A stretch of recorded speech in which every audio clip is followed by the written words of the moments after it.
आज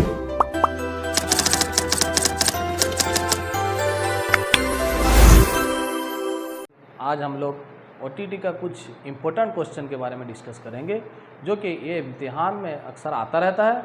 चलो आज हम देखेंगे OTT का जो कि 10 क्वेश्चन बनाया हूँ। उस 10 क्वेश्चन में पहला क्लास में हम लोग 10 क्वेश्चन प्रैक्टिस करेंगे, फिर नेक्स्ट क्लास में करेंगे। आज OTT का पहला क्लास शुरू करते हैं। देखो, पढ़ने के तरीके के लिए कौन सी तरतीब मौसर समझी जाती है? पढ़ने के तरीके के लिए कौन सी तरतीब समझी जाती है?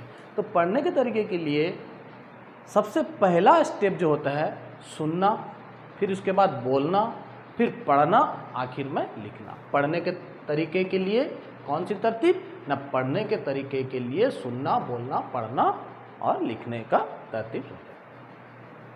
इसको अच्छी तरह से याद कर ले। इसी सुनना, बोलना, पढ़ना, लिखना, ये जो इसको उलट फेर करके हमेशा क्वेश्चन में OTT में ऑप्शन में देता रहता है। तो सबसे पहले आएगा सुनना, फिर बोलना, फिर पढ़ना, फिर लिखना। दूसरा नंबर क्वेश्चन, खामोशी से मुताला का मकसद क्या होता है? खामोशी के साथ में जो पढ़ते हैं, खामोशी से जो मुताला करते हैं किसी चीज़ का, उसका मकसद क्या होता है ना?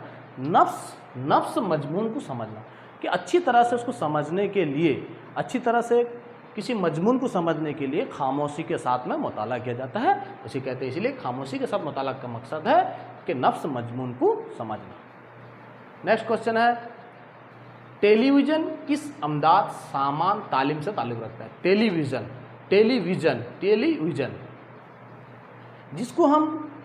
जिसे सिर्फ देखते हैं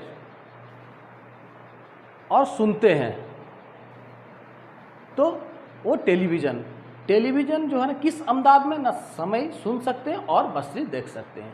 जिस सवाल में सिर्फ माने समय का मतलब सुनते रहेंगे, जिस चीज़ से हम लोग सुनते रहेंगे, जैसा टेप हो गया, रेडियो हो गया, तो वो समय में जाएगा। तो टेलीविज़न जो है ना, समय पे होगा, सुनना भी है और बसर का मतलब देखना भी इस्तेमाल होता है। तो इस तरह का रेडियो कौन से अमदाद में सामान तालीम है? 4 नंबर क्वेश्चन, रेडियो कौन सी अमदादी सामान तालीम है ना समय? तो रेडियो में सिर्फ हम लोग सुनते हैं, इसलिए वो समय में जाएगा। नेक्स्ट क्वेश्चन है, जवान सीखने के अमल को अमूमन कितने हिस्सों में तकसीम किया गया? जवान जो हम लोग जवान सीखते हैं, भाषा सीखते हैं, कोई भी भाषा सीखते हैं, तो उसका 2 हिस्सा करा गया है।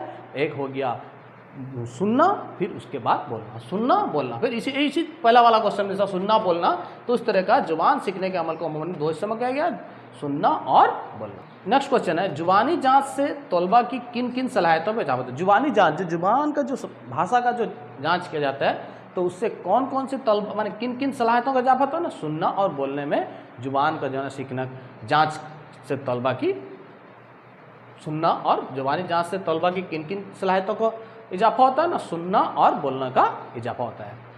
जुबान सीखने का पहला हिस्सा क्या है? जुबान सीखने का पहला हिस्सा है सुनना, उसके बाद दूसरा हिस्सा है बोलना। तो जुबान सीखने का पहला हिस्सा जो है, जुबान सीखने का पहला हिस्सा सुनना आ गया है। दरस के वक्त, यानी कि जिस वक्त पढ़ाई के वक्त, दरस के वक्त एक उस्ताद कितनी किस्म की पढ़ाई पर जोर देता है? कितनी किस्म की? ना 2 किस्म की पढ़ाई के ऊपर जोर देता है।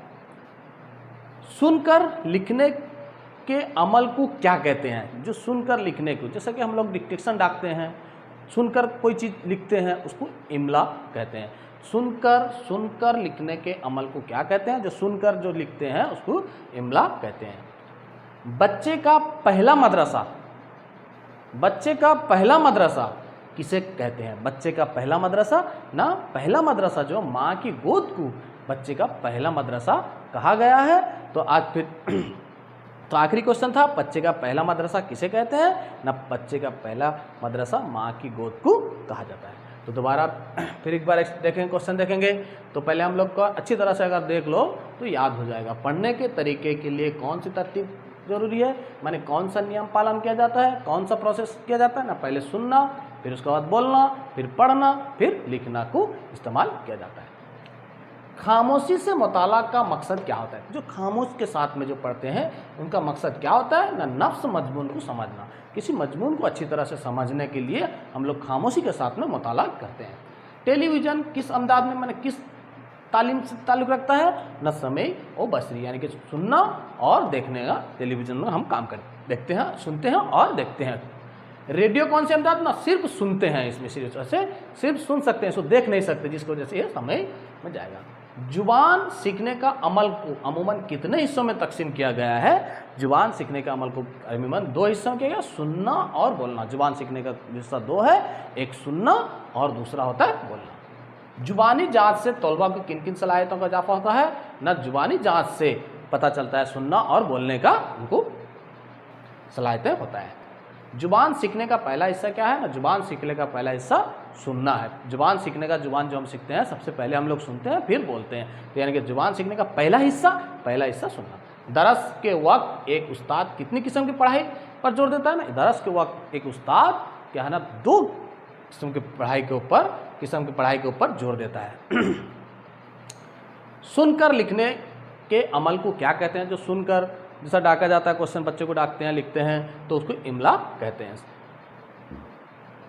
बच्चे का पहला मदरसा किसे कहते हैं? ना बच्चे का पहला मदरसा माँ की गोद है। तो इसको अच्छी तरह से देख लो और अच्छी तरह से इसे याद कर लो, इसको पॉज करके एक बार लिख लो, नोट बना लो, और ये क्वेश्चन इम्तिहान में आता रहता है और प्रीवियस क्वेश्चन भी बार बार हम इसको प्रैक्टिस करेंगे। और कुछ है जो नेक्स्ट क्लास में मैं आप लोग को क्या है ना OTT का जो है ना क्लास के बारे में पढ़ाई करेंगे। तो आज के लिए बस इतना, थैंक यू।